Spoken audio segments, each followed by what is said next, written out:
semble être un paradoxe et qui en fait n'en est pas un, c'est que, on l'a vu, les services secrets se sont beaucoup constitués, surtout au XXe siècle, et notamment dans beaucoup de pays, mais notamment la France, la Grande-Bretagne et les États-Unis, qui sont trois pays justement avec des régimes représentatifs, avec des séparations des pouvoirs, une publicité de l'information, et qui, selon un paradoxe qui en fait n'est qu'une apparence, c'est en même temps dans ces pays-là qu'on voit une constitution de services secrets, une organisation de services secrets, une institutionnalisation de services secrets. En fait, ce n'est pas du tout paradoxal. À partir du moment où on met la transparence comme une règle, forcément le secret, qui jusque-là était la règle, devient l'exception. Et s'il devient l'exception, bien le droit peut encadrer l'exception. Donc le fait que dans les républiques, on retrouve une augmentation des lois qui encadrent le secret ou qui traitent du secret, ce n'est en fait absolument pas un paradoxe, parce que ça veut justement qu'il passe de la règle à l'exception, et que donc il se retrouve encadré par le droit. Encadrer le secret par le droit, c'est déjà reconnaître son existence. Donc, en tant que citoyen, on sait qu'on nous dissimule des choses, mais déjà, on le sait. Officiellement, on est au courant, il y a des services secrets, et il y a des choses qui ne sont pas dites. On a une connaissance de la forme, on sait qu'il y a des secrets, même si on en ignore le contenu.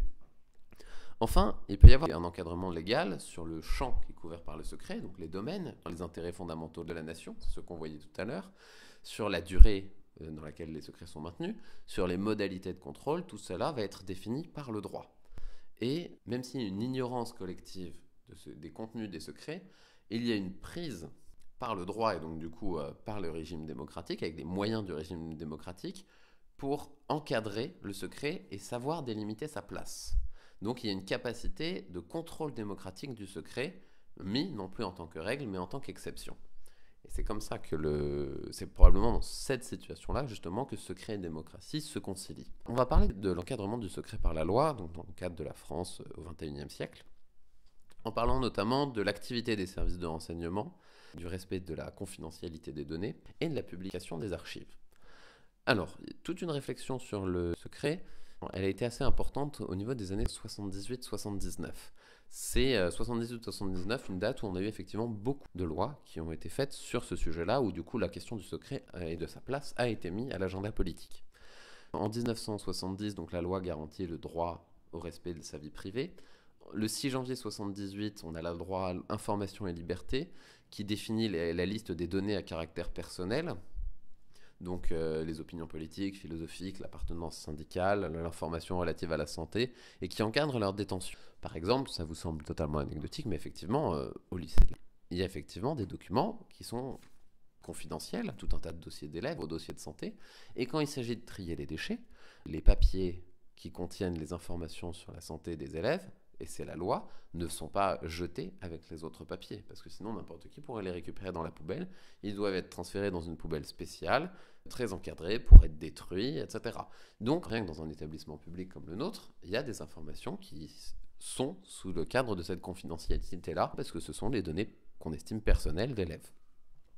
1979, le 3 janvier, l'accès aux documents administratifs et aux archives doit être publié après un délai de 50 ans. Ça, on en reparlera. Et le 11 juillet 1979, il y a une obligation de justification d'un grand nombre d'actes administratifs. Jusque-là, l'administration pouvait juste vous rendre son verdict. Et là, ils doivent justifier les raisons qui les ont menés à ça.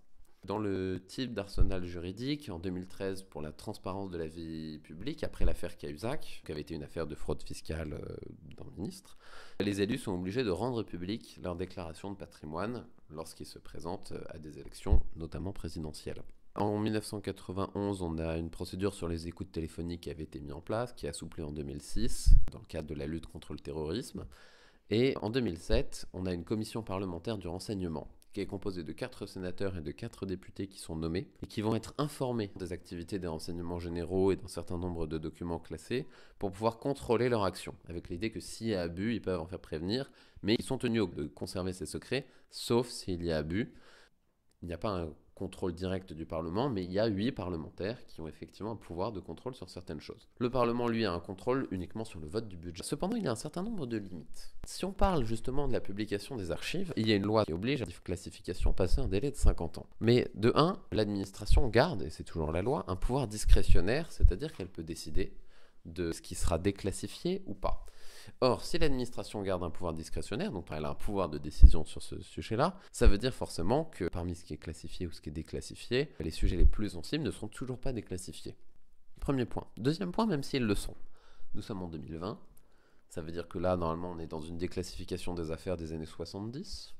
Giscard a été élu en 74, ce qui signifie donc qu'on est encore sous Pompidou. Là, globalement, on arrive à la déclassification de ce qui s'est passé pendant la période de Pompidou. Autant dire que la plupart des hauts fonctionnaires sont soit décédés, soit à la retraite. La plupart du personnel politique de l'époque n'est plus en politique. En fait, la plupart des choses sensibles concernent des personnes qui soit ne sont plus là, soit a priori n'ont plus trop à craindre la justice. Et c'est la plupart du temps des débats qui sont déjà passés. Si cette déclassification est très bien pour la recherche, il y a quand même cette idée qu'à un moment, l'histoire saura, d'un point de vue de l'opinion publique et des débats publics actuels, pas spécialement face, puisque par principe, on nous autorise à connaître les sujets qui ne sont plus des sujets d'actualité. Ce qui est donc une certaine limite, en plus de celle sur le fait qu'il y ait un pouvoir discrétionnaire. La limite sur la commission parlementaire, qui a été instaurée, et donc sur un contrôle du service, notamment des renseignements généraux, elle est double. La première, c'est que les membres des assemblées sont nommés par les présidents des chambres de ces assemblées. Or, la plupart du temps, ces présidents sont favorables au pouvoir en place, même à peu près tout le temps pour l'Assemblée nationale. Donc, il y aura une tendance, un risque assez fort de choisir des personnes qui sont favorables au pouvoir. La capacité de contrôle devient plus faible à partir du moment où le pouvoir choisit les personnes qui pourront le contrôler lui. Et la deuxième limite, et c'était dans un article que vous aviez reçu d'ailleurs, dans le cadre de la préparation du concours de l'IEP, un article du Monde diplomatique de Félix Stadler, « Pourquoi les institutions ont du mal à garder leurs secrets ?» publié en 2011. Dans cet article, il montre qu'il existe un antagonisme entre la fluidité de circulation des informations, qui nécessite qu'elles soient plutôt libres de circulation, et le maintien du secret, qui nécessite une rétention. Et que généralement, pour qu'une administration fonctionne bien, il faut que le moins de choses possibles soient secrètes, et quand elles le sont, pour qu'elles circulent, il faut quand même qu'il y ait un certain nombre de personnes qui connaissent ce secret, mais au plus ce nombre de personnes est important, au plus l'information circulera de manière efficace, mais au plus il y aura de risques de fuite. Ainsi, quand il parle des affaires Wikileaks et des grandes fuites de données, généralement on parle de données auxquelles avaient accès des milliers d'employés, donc c'est relativement facile ou pas si difficile que de trouver un employé parmi les milliers qui pourra faire fuiter les informations. Et inversement, au moins il y a de personnes au courant, au plus le risque de fuite est faible, mais au moins l'information circule de manière efficiente ou efficace. Alors on parle de 8 députés, de 4 sénateurs et de 4 députés, 8 parlementaires, mais de manière générale, au plus il y a de personnes qui peuvent contrôler les secrets, au plus il y a également de chances de voir ces secrets fuiter. Ce qui ramène donc à une deuxième limite. Le 30 novembre 2011, il y a eu une instruction générale interministérielle, IGI, la numéro 1300, qui encadre la déclassification et justement qui donne une possibilité aux juridictions et aux chercheurs de demander certains documents dans le cadre de leur recherche. Ce qu'il y a, c'est que la réponse est à la discrétion de l'administration, donc ça reste elle qui a la main au final, et ainsi certains documents peuvent ne jamais être déclassifiés. Par exemple, sur cette affaire d'archives, en 2015, il y avait une promesse faite le 7 avril pour le génocide du Rwanda, que tous les documents soient déclassifiés sur le rôle de la France dans le génocide rwandais, et en fait, une partie seulement l'a été, donc l'administration continue à garder certaines informations classées malgré la promesse qu'elle avait faite, parce qu'elle en a évidemment le pouvoir.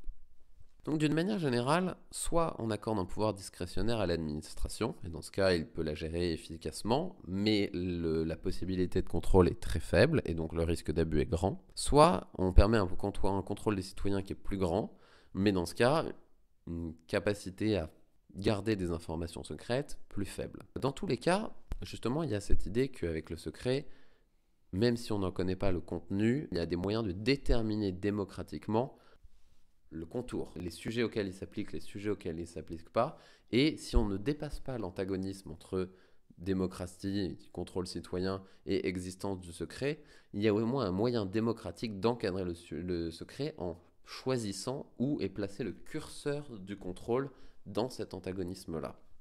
Il y a donc, même si ça constitue une certaine forme de délégation de pouvoir, puisque les administrations, avec un pouvoir discrétionnaire, peuvent gérer sans avoir à rendre des comptes moins, il peut y avoir également un consentement, plus ou moins démocratique via les représentants, à cette délégation de pouvoir. Donc, il y a la possibilité de se créer en tant qu'exception et plus en tant que règle, avec des modalités démocratiques de contrôle du secret, en contrôlant sa délimitation dans le temps, sa délimitation au niveau des domaines et les modalités de son contrôle. Ce qui nous emmène donc à notre conclusion. Nous avons vu que le secret dans la pensée politique avait une place importante, qu'il a d'abord servi à justifier des guerres défensives, qui avait pour but de viser la paix. Ensuite, il a servi à justifier l'idée que dans un contexte de guerre permanent, il pouvait être utilisé de manière permanente par les puissances publiques. Ensuite, son domaine d'application s'est également étendu avec la notion de raison d'État à des domaines, notamment le domaine économique avec l'influence des mercantilistes. Et nous avons vu que tout ça s'est fait parallèlement à une structuration progressive et une institutionnalisation des services de renseignement. L'usage du secret s'est institutionnalisé au sein de services spécialisés. Mais cette nécessité de rendre publiques les informations propres aux démocraties représentatives, qui ont un impératif de transparence et de publicité des informations, amène le secret à ne plus être la règle mais l'exception et à être encadré par le droit. Et c'est là où sa conciliation avec la démocratie devient possible, dans le sens où il est encadré par le droit dans le cadre démocratique et avec des moyens démocratiques de prise de décision, non pas tant sur le secret lui-même et ses contenus, mais sur les formes de son encadrement et les formes de contrôle et les modalités de contrôle qui peuvent exister autour. D'autant qu'on l'a vu, la relation entre démocratie et secret est intrinsèquement paradoxale, mais l'encadrement et la délimitation du secret, elles, peuvent être faites dans le cadre démocratique, bien qu'il soit toujours et qu'il restera une certaine forme de délégation du pouvoir, mais qui peut être collectivement consenti. Ainsi, le secret démocratique semble compatible avec nos régimes à condition qu'un pouvoir démocratique concède à son existence, à sa reconnaissance et puisse délimiter ses bornes, ce qui est donc du coup le propre d'un pouvoir souverain. Cependant, le service, vu qu'il vise la sécurité de l'État, et les services, dans son cadre, les services de renseignement sont susceptibles de récolter sur les sites. On va le refaire. Cependant, les services de renseignement, dans le cadre justement de la conservation de la sécurité de l'État, sont susceptibles de récolter sur les citoyens un très grand nombre de données. Or ici, nous avons essentiellement analysé le rapport entre les secrets de l'État par rapport aux citoyens. Mais il aurait pu être intéressant également de renverser la question et d'étudier le rapport inverse. De savoir, dans un État démocratique, est-ce qu'il existe de la part des citoyens un droit au secret vis-à-vis de l'État? Est-ce que l'État a le droit de tout connaître sur nous? Et si oui, bien, quel domaine cela doit-il recouvrir? Et à quel point l'État peut-il tout connaître sur nous? Ça pourrait faire l'objet d'une autre analyse.